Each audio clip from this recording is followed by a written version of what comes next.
Hello student, welcome back to my YouTube channel. Student, आज हम लोग समास के अनभेदों के बारे में पढ़ेंगे। पहले वीडियो में हम दो भेद पढ़ चुके थे। इस वीडियो में हम कर्मधारय समास और द्विगु समास ये दो समास को हम पढ़ेंगे। हम समझते हैं कि कर्मधारय समास क्या है। स्टूडेंट देखिए, इस समास में भी उत्तर पद प्रधान होता है। हमने क्या पढ़ा था, इस समास में भी उत्तर पद प्रधान होता है, जो कि एक तत्पुरुष समास का ही एक तरह से भेद समझा जाता है। ठीक है, तो क्योंकि इसमें भी ये भी उत्तर पद प्रधान होता है और तत्पुरुष समास भी उत्तर पद प्रधान होता है, और द्विगु समास में भी उत्तर पद प्रधान होता है। सबसे पहले हम ये कर्मधारय समास पढ़ें।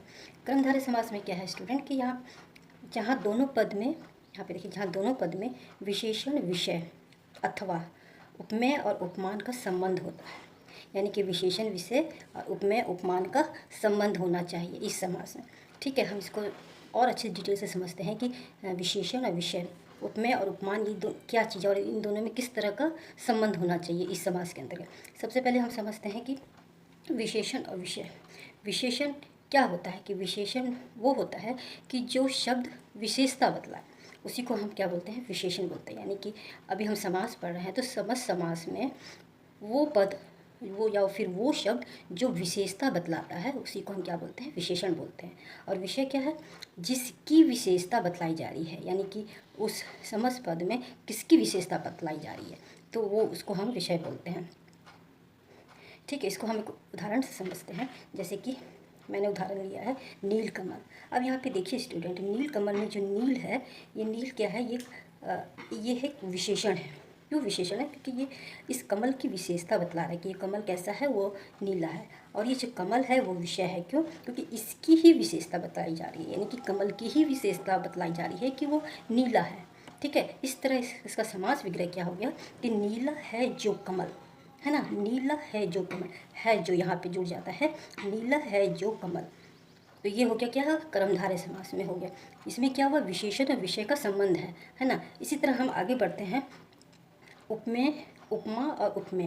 पहले हम इन दोनों चीज़ को समझते हैं कि उपमा और उपमेय क्या चीज़ है। अब यहाँ पे देखिए, ये उपमेय है ना। उपमेय क्या चीज़ है कि वह वस्तु जिसकी तुलना की जाए, यानी कि कोई वस्तु है उसकी हम तुलना कर रहे हैं, उसको हम क्या बोलते हैं, उपमेय। ठीक है, अब यहाँ पे उपमा क्या है कि वह वस्तु जिससे तुलना कर रहे हैं, जिससे हम तुलना कर रहे हैं।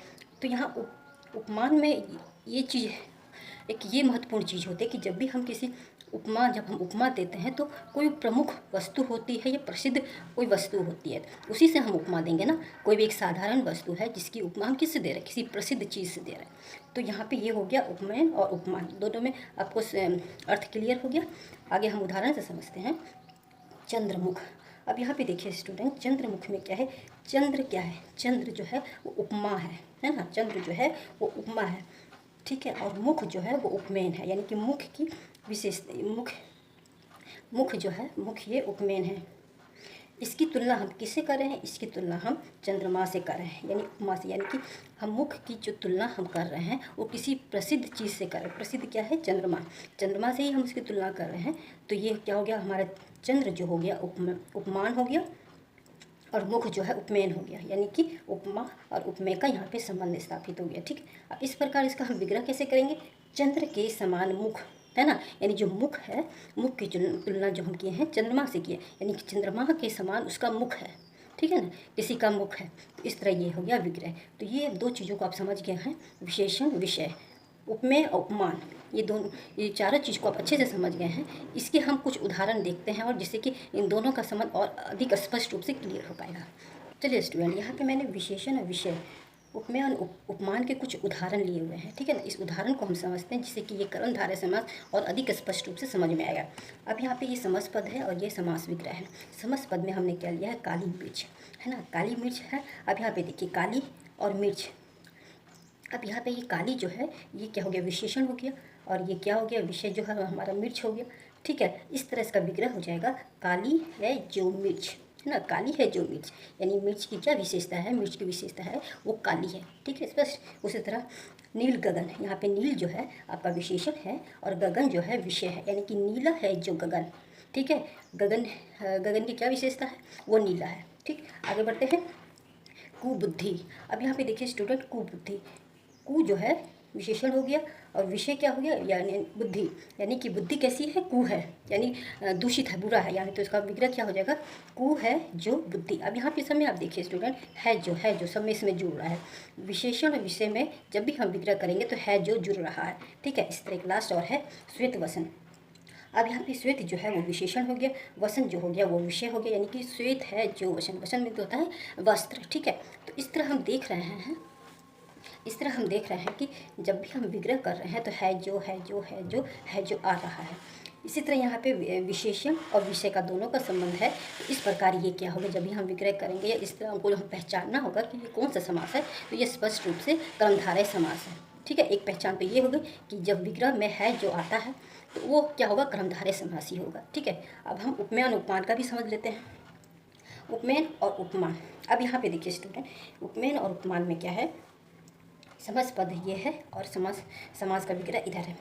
तो पहले हमने क्या लिया, समास पद चरण कमल, ठीक है। अब इसमें क्या है, चरण और कमल, चरण की तुलना किससे की जा रही है, कमल से की जा रही है, यानी कि ये हो गया हमारा उपमेय और ये हो गया हमारा उपमा, ठीक है। तो इस प्रकार क्या हो जाएगा इसका विग्रह, चरण रूपी कमल, चरण रूपी कमल। हाँ, यहाँ पे हमने क्या जोड़ा, रूपी जोड़ा है, ठीक है। नेक्स्ट उदाहरण है क्या है, नरसिंह। अब यहाँ पे नर क्या है, यह आपका उपमेय हो गया और उपमा क्या हो गया, सिंह हो गया। तो यानी कि नर रूपी सिंह, नर रूपी सिंह, नर की तुलना किससे की गई है, सिंह से की है, किसी प्रसिद्ध वस्तु से की गई है ना। इसी तरह हो गया इसका विग्रह रूपी, सॉरी नर रूपी सिंह। यहाँ पे भी देखिए रूपी आया है ना। और नेक्स्ट हम आगे बढ़ते हैं, नेक्स्ट है हमारा कनक लता। अब ये है कनक और लता। अब यहाँ पे देखिए स्टूडेंट, कनक हो गया आपका उपमान और लता हो गया आपका उपमेय, है ना। यानी कि इसका विग्रह क्या हो जाएगा, कनक के समान लता, यानी कनक यहाँ पे सोने का अर्थ ले रहा है, यानी कि कनक के समान लता है, लता की तुलना किससे की गई है, कनक से की गई है, स्पष्ट। नेक्स्ट है चंद्र बदन। अब यहाँ पे देखिए चंद्र और बदन, चंद्र क्या हो गया, उपमान हो गया, और बदन जो हो गया उपमेय हो गया। तो इस प्रकार विग्रह क्या होगा, चंद्र के समान बदन। बदन के यहाँ पे मुख मतलब होता है मुख, यानी कि चंद्र के समान मुख, ठीक है। अब यहाँ पे देखिए स्टूडेंट, के समान आ रहा है। उसके बाद लास्ट है मैंने उदाहरण लिया है मृग लोचन। अब यहाँ पे हो गया मृग उपमान हो गया और लोचन हो गया उपमेय, यानी कि लोचन मीन्स होता है आँख, यानी कि इसकी तुलना किससे की गई है, मृग से की गई है, क्योंकि मृग की आगे होती आँखें जो होती है बहुत सुंदर होती है ना। तो इस प्रकार इसका क्या विग्रह हो जाएगा, मृग के समान लोचन। अब यहाँ पे देखिए स्टूडेंट, यहाँ के समान। अब उपमेय और उपमान में हमको एक पहचान है, जब भी हम विग्रह करेंगे या तो रूपी या तो के समान, ये आएगा हमारा उपमेय और उपमान में विग्रह करते समय। तो इससे हम पहचान सकते हैं कि ये हमारा कर्मधारय समास है, ठीक है। जब हम पूरा कर्मधारय समास को देखते हैं, विशेषण और विषय, उपमेय और उपमान में, तो हमको ये स्पष्ट रूप से समझ में आता है कि जब भी हम इनका विग्रह करते हैं तो है जो, रूपी, के समान, ये शब्द इसमें ज़रूर से ज़रूर जुड़ते हैं। इसी को देख करके हम पहचान सकते हैं कि ये कर्मधारय समास है, ठीक है। ये स्पष्ट हो गया, क्लियर हो गया। अब जब भी आपको विग्रह करने के लिए आएगा या फिर आपको पहचानना होगा कि ये कौन सा समास है, तो ये 2-4 बिंदुओं को अपने दिमाग में रखेंगे, जिससे कि ये समास में कभी भी गलती नहीं होगी, क्योंकि अक्सर स्टूडेंट इसी समास में गलती करते हैं, ठीक है। तो ये आपका क्लियर हो गया होगा। आगे हम बढ़ते हैं, नेक्स्ट समास है हमारा, चौथा समास है हमारा दीर्घु समास। दीर्घु समास में भी स्टूडेंट, इसमें भी उत्तर पद ही प्रधान होता है ना। अभी तक हमने देखा तत्पुरुष समास, कर्मधारय समास और दीर्घु समास, ये तीनों में ही उत्तर पद प्रधान होता है, ठीक है। अब हम इसको भी अच्छे से थोड़ा सा समझ लेते हैं। इस पद में क्या है, इसमें पहला पद संख्यात्मक होता है तथा किसी समूह विशेष का बोध कराता है। अब इसमें जो है, इस समास में है कि हमेशा पहला पद यानी पूर्व पद वो संख्याओं में ही होगी, संख्यात्मक होगी, ठीक है। और साथ ही साथ किसी समूह का यानी ग्रुप का हमको बोध कराएगा, ठीक है। उदाहरण देखते हैं हम और अच्छे से स्पष्ट होगा। ये समस पद है और ये विग्रह है, ठीक है। नवरात्रि, यहाँ पे देखिए नव और रात्रि उत्तर पद पर, यानी कि बाद वाला पद इसमें प्रधान होता है, यानी कि रात्रि की प्रधानता है। अब यहाँ पे पहला है वो संख्या में होना चाहिए, नव का मीन्स होता है 9 रात्रियों का समूह। इस तरह ये विग्रह हो जाएगा कि 9 रात्रियों का समूह, ठीक है। यहाँ पे संख्या आ रही है, ठीक है ना। पहला पद हमारा संख्या में हमको समझा रहा है, पहला पद इसमें संख्यात्मक होती है, ठीक है। अब आता है दूसरा है दोपहर। इसका विग्रह क्या हो जाएगा? दोपहर का समाहार। समाहार मीन्स है समूह। ठीक है, अब यहाँ पे देखिए दो, दोपहर यानी कि इसमें भी संख्या आ रही है पहली पद हमारी। नेक्स्ट उदाहरण में है सप्ताह यानी कि 7 दिनों का समूह। ठीक है ना, 7 दिनों का समूह, इसमें भी क्या हो रहा है कि संख्या आ रही है 7। ठीक है, इस तरह नेक्स्ट बढ़ते हैं चतुर्मुख यानी कि इसका विग्रह क्या होगा? 4 मुखों का समूह। चतुर्भुज, संख्या आ रही है पहला पद। ठीक है, पंच रतन, पंच में होता है 5 यानी इस तरह विग्रह हो जाएगा 5 रत्नों का समूह। इसमें भी पहला पद क्या हो रही है? संख्यावाचक है। दूसरा है शताब्दी। शत का अर्थ होता है 100, तो इस प्रकार क्या विग्रह हो जाएगा? शताब्दी का समूह यानी आब्दी में होता है वर्षों यानी कि 100 वर्षों का समूह। ठीक है, इस प्रकार ये विग्रह हो जाएगा।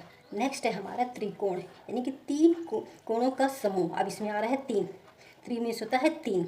तो इस प्रकार हम देखते हैं कि सब में क्या है कि पहला पद हमारा संख्यात्मक ही होगा। ठीक, और वो किसी न किसी समूह को हमको संबोधित करेगा या बोध कराएगा। तो इस प्रकार इस समास को पहचानना सबसे ज़्यादा सरल है, क्योंकि इसको बस देखने से ही हमको समझ में आ जाएगा कि यह द्विगु समास है। क्यों? क्योंकि इसमें पहला पद हमेशा संख्याओं में होगा। ठीक है, इस तरह जितने मैंने उदाहरण दिए हैं इसी प्रकार के संख्याओं में होगी। तो ये हमारे 2 समास कंप्लीट हो गए। नेक्स्ट वीडियो में आगे हम 2 और समास के भेद पढ़ेंगे।